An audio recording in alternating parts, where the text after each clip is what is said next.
আমি টেকনোলজিক্যালি খুবই সাউন্ড না। গ্রামীণ ফোন, বাংলালিংক, রবি, টেলিটক যা আমাদেরকে বুঝাই দিল সেটা আমি বুঝে আসতে চাই না। 28,000 সিম অথবা সেট কোনোটাই বন্ধ করা কোনো নির্দেশনা দেওয়া হয়নি। বিটিআরসি চেয়ারম্যান তো এটার অথরিটি না। আমি বলছি যে গণমাধ্যমের সোর্সটা যদি আপনারা বলেন তাহলে উনি এটা ইনভেস্টিগেট করে দেখবেন, কিন্তু উনি তো অথরিটি।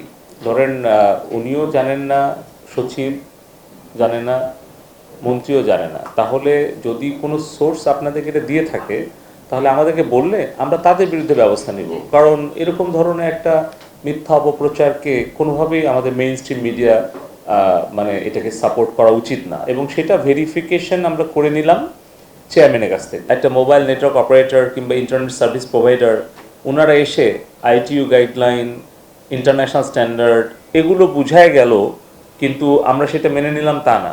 আমাদের আসলে সিটিজেনদের চাহিদা কি, কাস্টমারদের অবজেকশনগুলো কি, সেগুলো দেখে মাননীয় আইসিটি উপদেষ্টা মহোদয় আমাদেরকে নির্দেশনা দিয়েছেন যে পাবলিক হিয়ারিংয়ে যেই ধরনের প্যাকেজ, যেই ধরনের সার্ভিসগুলো পাবলিকদের কাছে, কাস্টমারদের কাছে, সিটিজেনদের কাছে জনপ্রিয় বা তাদের কাছে যৌক্তিক, সেগুলোকে বৃদ্ধি করা, এবং যেই সকল প্যাকেজ এবং সার্ভিসের বিরুদ্ধে আমাদের দেশের নাগরিক এবং মানে গ্রাহকদের অভিযোগ রয়েছে সেগুলোর বিরুদ্ধে ব্যবস্থা গ্রহণ করা।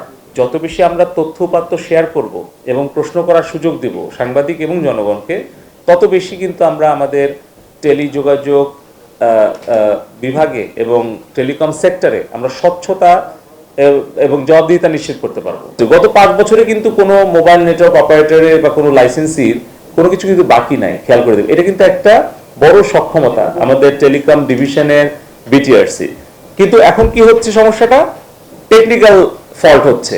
যে কথা বলছেন তাহলে ঠিক আছে, তোমরা বলছো স্পেকট্রাম মানে বা টাওয়ার এগুলো স্বল্পতা আছে, কিন্তু যেই কলটা ইস্টাবলিশ হলো, আমার পয়েন্ট, আমি টেকনোলজিক্যালি খুবই সাউন্ড না, আমার এডুকেশন ব্যাকগ্রাউন্ড বা আমার নলেজ টেকনোলজিতে কিছুই নাই, কিন্তু আমার কমন সেন্স অ্যাপ্লাই করে বলছি, যখন আমার একটা কানেকশন ইস্টাবলিশ হলো তারপরে কেন ড্রপ হলো? তাহলে এখানে আমাদের সক্ষমতা দরকার যে গ্রামীণ ফোন, বাংলালিংক, রবি, টেলিটক যা আমাদেরকে বুঝাই দিল সেটা আমি বুঝে আসতে চাই না। আর এই কারণে আমি বিটিআরসিকে বলেছি যে আপনার ইনহাউস আপনার ক্যাপাসিটি ডেভেলপ করেন, প্রয়োজন হলে আপনি বুয়েট বা অন্যান্য বিশ্ববিদ্যালয়ের যারা এক্সপার্ট, টেলিকম এক্সপার্ট, তাদেরকে আপনি ইনভাইট করেন,